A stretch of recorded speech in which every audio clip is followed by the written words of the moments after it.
Всем привет из Египта! Сегодня я вас познакомлю с девушкой, которая 4 года прожила в Турции, а потом сбежала в Египет. И она сама вам все расскажет. Как мне жилось в Турции? Хорошо мне жилось в Турции. На самом деле это был осознанный выбор для меня, потому что я много путешествовала для того, чтобы понять для себя, в какой стране мне хорошо. И когда я стала ездить по миру, Турция была выбрана мною, потому что необыкновенно красивая природа, во-первых. Море, которое я люблю, я всегда мечтала жить у моря. У Средиземного именно почему-то. Это была моя такая вот идея фикс. И по экономическим соображениям на тот момент Турция была выбрана тоже. Ну и как страна, в которой можно без визы пребывать россиянам. Да, определенное количество дней. Там 90 дней раз в полгода. В общем-то, вот так. Сколько ты там прожила? В течение 4 лет, да, я не скажу, что я там постоянно находилась. То есть я приезжала и уезжала сначала, чтобы понять, что что-то в себя прийти, так скажем. Был такой переходный, переломный момент в моей жизни, когда мне нужно было побыть на природе, договориться с собой, понять, что мне нужно, куда мне дальше двигаться. И потом я уже стала дольше оставаться, уже получила там свой первый ВНЖ, жила там полгода сначала, потом опять уезжала в Россию, потому что нужно было доделать дела с недвижимостью. И снова возвращалась. То есть, ну, вот такими наездами, да, уже в последнее время длительными, и потом уже, когда я приобрела недвижимость там, я уже задумалась, конечно, о том, что я там буду жить все время. Но в нашем мире ничего не стоит, все меняется. Тут меняется и политическая ситуация, и определенные правила новые ввели в Турции для иностранцев. Поэтому, в общем-то, мне пришлось уехать из страны, так скажем. Хотя планов таких не было. Я учила турецкий язык, и я причем разговариваю на турецком языке довольно неплохо, относительно неплохо, да. С наступлением весны хочется чего-то красивого и настоящего.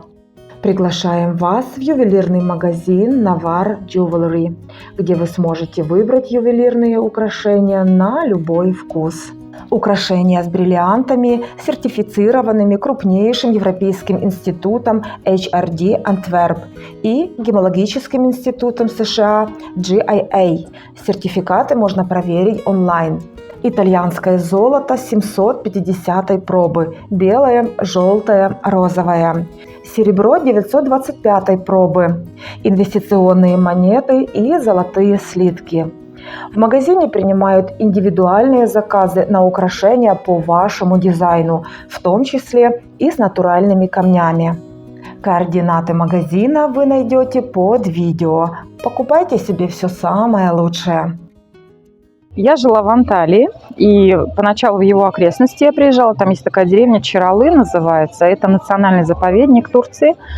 Достаточно известное место среди любителей йоги, уединения, самокопания, потому что это считается экологической деревней. Там запрещено строить отели. То есть любой отель, если вы видите название отеля на том же Букинге, да, или где-то еще в каких-то поисковиках, где можно забронировать жилье, они там представляют собой такие домики деревянные, бунгало стоят, потому что там запрещено этажные дома строить, да, максимум 2 этажа вот вы найдете. Такое простое все, очень все простое, прям деревня, то есть там везде апельсины растут, инжир, виноград, разные фрукты и ягоды. Почему это национальный заповедник? Потому что там выкладывают яйца черепахи, карета они называются, прямо на пляже. И вот кто был в Чаралы, они знают, что там стоят на пляжах такие, как ограждения, да, из такого прута, вот, который в железобетонных конструкциях вы найдете, в России, по крайней мере, вот эти вот пруты устанавливаются, вешается табличка на них. То есть таким образом они ограждают кладку яиц черепах, чтобы туда никто не наступил. Есть специальные люди там, которые следят за этим. Они считают, сколько яиц в этой кладке, когда они ее обнаружили, на табличке все написано. И в определенное время, по-моему, через 2 месяца, если мне память не изменяет, они собираются, причем это все в деревне озвучивается, туристы приходят в 6 утра, прямо встает солнце, и они выкапывают эти яйца и смотрят, сколько живых черепах. Вот в моей практике был такой случай, мы с дочкой вместе там были, отдыхали, и мы ходили смотреть, как раскапывают кладку. Из 52 яиц Всего, по-моему, 2 черепашки были живых. Остальные либо не дозрели яйца, не дозрели, скажем, да, не буду углубляться. Так, а что тебе вот в Турции особо нравилось? Природа, как я уже сказала. Во-первых, это необыкновенное сочетание. Во-первых, там и горы, и красивая очень растительность, и море необыкновенной красоты. Может быть, меньше акул, не знаю. И также можно ведь и в горах кататься на лыжах. То есть это не сказать, что прям вот страна, которая теплая-теплая, без снега. То есть ты уехал в горы, пожалуйста, все виды спорта зимние там. И, в общем-то, вот это вот тепло, да, наверное, которого в России не хватало. Солнце, там 300 дней в году солнечные дни, даже больше, наверное.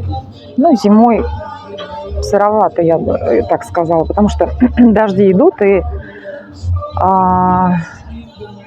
градусов 20 днем, наверное, так примерно, 12 ночью. Но все равно теплее, чем в России. Плюсов много я для себя обнаружила. На тот момент, пока я ездила, конечно, я человек рациональный, вот прямо рациональный до мозга костей. То есть я умею все считать деньги хорошо. И я понимала на тот момент, что действительно в Турции жить дешевле, чем в России. И плюс это всегда прям сорванные из дерева фрукты, да, это то, без чего я жить не могу. Фрукты, овощи, необыкновенно вкусные огурцы, помидоры. Я все время говорю, там огурцы даже сладкие. Вот таких овощей и фруктов я нигде не видела. Хорошо, почему уехала? Когда началась война, у нас правительство Турции решило, что не будет выдавать ВНЖ иностранцам. И было сюрпризом, но это уже не сюрприз ни для кого. На YouTube очень много роликов на эту тему вы найдете. И вообще информация в интернете, что люди, которые даже прожили больше, чем я, которые жили на законных основаниях, у них было ВНЖ, был свой бизнес, и дети ходили в школы, то есть и недвижимость, все хорошо, да, то есть жизнь устроили, укоренились в этой стране, можно сказать. И даже таким людям перестали давать ВНЖ. Очень странно, но люди делали бизнес, платили налоги, в общем-то, и живя там, тратили деньги, да, то есть для экономики страны это было все очень хорошо. Политика, она вмешивается в нашу жизнь по-любому, да, то есть мы не можем сказать, что мы абсолютно где-то в этом мире можем быть независимыми. То есть мы всегда от чего-то зависим. Так что по причине той, что перестали выдавать ВНЖ, мне пришлось уехать. Даже несмотря на то, что у меня есть своя недвижимость там. Так сложилось. Я не переживаю сильно. Тогда переживала очень. Потому что как раз я только купила квартиру, я только-только доделала ремонт и поставила мебель, и буквально через 2,5 недели мне приходит сообщение о том, что мне отказали в ВНЖ. И все. То есть мои планы были разрушены. Но зато вот эта точка, знаете, это такой опыт, когда ты понимаешь, что может и не надо долгосрочные планы строить. То есть вот это такой момент, потому что раньше я всегда любила планировать чуть ли не на полгода вперед, что у меня будет тогда-то, тогда-то. Мы там путешествие какое-то могли планировать с детьми, еще что-то. Сейчас этого нет. То есть я теперь живу, наверное, проще и легче, как южные люди в большинстве своем, да, то есть есть понимание. Я утром проснулась, окей, погнали, все, занимаемся чем-то. То есть, конечно, план на следующий день ты строишь, но как в Египте у меня маршрут не перестраивался никогда. То есть в Египте, в Хургаде здесь конкретно, я могу планировать на следующий день такие-то, такие-то встречи, но встречи часто переносятся, откладываются, возникают другие какие-то встречи по дороге. То есть все время это какое-то вот движение такое интересное, но в силу гибкости моего характера я это нормально воспринимаю, да. Людям, которые, может быть, только-только приехали в страну, очень много непонятное, они могут немножечко в силу своего менталитета воспринимать это в штыки, быть недовольными, нервничать по этому вопросу, но я считаю, что это делать не нужно, потому что в любой стране, а я проехала много стран, если ты находишься и пытаешься там жить, да, укорениться, тебе нужно понимать и принимать менталитет местных людей, иначе система тебя просто вытолкнет. И это нормально. Так же, как и в Россию. Да, иностранцы едут, тоже нужно понимать, что к чему. И хорошо, как тебе вот Египет? Египет тоже был выбран мною. Больше сначала по экономическим соображениям. И, конечно же, потому что здесь теплое ласковое море. Все время солнце. Здесь 365 дней в году солнце. Это просто радость. То есть ты встаешь утром, Я такой человек, я не могу без солнца. Вот у меня сразу настроение, мне надо двигаться. Если я вижу хмурое небо, у меня нет настроения. Вот такая ситуация. Поэтому Египет был выбран еще и потому, что от Анталии до Хургады, допустим, конкретно про Хургаду сейчас говорю, всего 2 часа лета, недорогие билеты. Ну, как бы здесь нормально себя можно чувствовать в плане финансовом, да. Вот таким образом был выбран Египет. Ты одна тут или с детьми? Я здесь одна, дети выросли в тот момент, когда они уже переехали к папе, потому что поступили в университет, стали там уже учиться, ближе к Москве, они в Химках живут сейчас. Но это тоже было такое решение, которое мы как бы обсуждали, да, когда сын сначала поступил в университет, мы обсуждали, что будешь ты ездить из Подмосковья каждый день 2 часа, 3 часа в одну сторону и обратно, живя со мной, либо ты там будешь уже как-то, может быть, к папе переехать. Он говорит, не-не-не, у меня сил нет, я к папе перееду. Я, говорит, и так не высыпаюсь все время. Ну, такое свое решение было принято вот так совместно. Ну и потом дочка тоже вслед за ним уехала. И этот момент как раз переломный был в моей жизни, когда я впервые в жизни осталась одна в 40 с лишним лет, да, то есть и ты сидишь и понимаешь, а что, как тут дальше жить. То есть сначала ты живешь, я жила с мамой и папой, да, потом я вышла замуж, дети, то есть я все время была с кем-то, и тут вдруг я остаюсь одна. И в чем смысл жизни? Я его стала искать, потому что, да, у меня есть работа, у меня много работы, всегда было много работы. Никогда не было, чтобы вот у меня была одна работа. Причем обычно это даже 2 профессии, да, то есть у меня сначала была бухгалтерия, я тренер инструктор по аэробике, пилатес и йоге, и танцевальной аэробике, ну и прочим видам аэробик. То есть это было 2 профессии. Затем, когда я уже ушла из спорта и стала заниматься для себя, я погрузилась в мир Таро. Это тоже как отдельная, да, линия. И сейчас вот недвижимость и совмещая с Таро и с бухгалтерией, то есть ну как-то вот так. То есть мне все время что-то интересно новое, я не могу сидеть на месте. Если я углубилась в какой-то процесс, изучила и вижу, что там нет роста, то уже как-то, ну, это становится рутиной, да? Как тебе вообще, вот сколько ты в Египте жила? 2, наверное, года, но тоже наездами. Вот так. Я не могу сказать, что это прям период времени, который прям 2 года стабильно. Тоже наездами. То есть изначально я приезжала сюда, когда мне впервые отказали вот в визе в Турции после покупки уже квартиры, когда уже решила там точно обосноваться. Я поехала сначала в Монтенегро, Черногория, да, по-нашему. Там какое-то время оставалось, потом я вернулась обратно, потому что таможня мне высчитала дни, что они у меня есть. Причем эта таможня Стамбула мне высчитала, полиция, а Анталия считает по-другому. Ну, то есть там в Турции все, кого-то, наверное, все слышали уже, что в Турции все рандомно. То есть в одном месте тебе одно сказали, причем чиновники, в другом месте тебе другое сказали. Как они это делают, я до сих пор не знаю, но каким-то образом так вот получается. И побыв еще в Анталии какое-то время, я решила уже поехать в Египет, потому что дни туристические у меня закончились. И вот первый мой приезд был серьезный на 3 месяца сюда, именно в качестве пересидеть, переждать время, подумать, да, что к чему. Ну, в общем-то, скучать мне некогда было, то есть вот 3 месяца я пробыла здесь, но все равно это все время работа. Вот. Потом опять возвращалась в Анталию, потом я улетала на Бали, там пожила какое-то время, потом опять возвращалась в Анталию, потом снова Египет, Анталия, и вот так вот, Хургада, Анталия. Но другие города в Египте для жизни я пока не рассматриваю, потому что мне целиком полностью нравится Хургада, здесь тепло, мне классно, понимаете, вот я кайфую от того, что я вот могу зимой ходить в спортивном костюме и в белых кроссовочках, и нет никаких луж и снега под ногами, да, и вот этой каши, которая свойственна зимней погоде Подмосковья часто, не скажу, что всегда. Ну вот как-то так. Египет увлечет вас своим климатом и Красным морем с первых дней пребывания здесь. Исторические места Египта и невероятно красивый подводный мир Красного моря – это то, ради чего вам захочется возвращаться сюда снова и снова.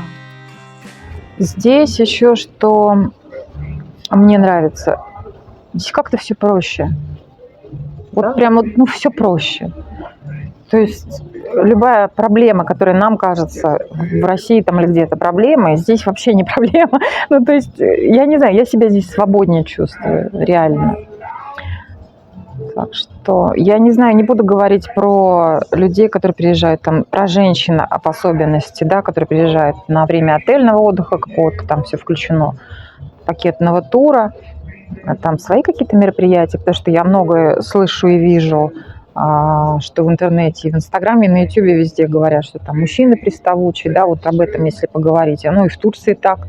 Но, опять же, я всегда говорю только одну вещь. Все определяется нашим поведением. Если ты ведешь себя достойно, в моем окружении нет таких мужчин, которые вели бы себя непристойно по отношению ко мне, потому что, ну, наверное, видят, что я серьезная, как бы у меня здесь работа, и двигается успешно, я хочу сказать, стремительно, я бы так сказала, да. Вот. И, может быть, круг общения, опять же, да, то, что я здесь живу, это не пакетный тур, все включено на неделю, когда ты приехал оторваться. Но я в своей жизни вообще, в принципе, даже не помню таких моментов. Да, были такие поездки, когда мы приезжали, да, в этом пакетном туре. Но не в моем характере вот это вот ла-ла-ла-ла, там, давай там потусим, давай там. Нет, я человек серьезный, и для меня отдых был всегда это прежде всего вот, ага, мы приехали на море, а давайте поплаваем, давайте туда съездим, на экскурсию сходим.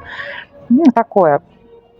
Вот. И в моем круге общения сейчас-то в основном это же застройщики, инженеры, продажная группа, ну, имеется в виду sales management, то есть люди адекватные, достойные, с образованием, знающие языки.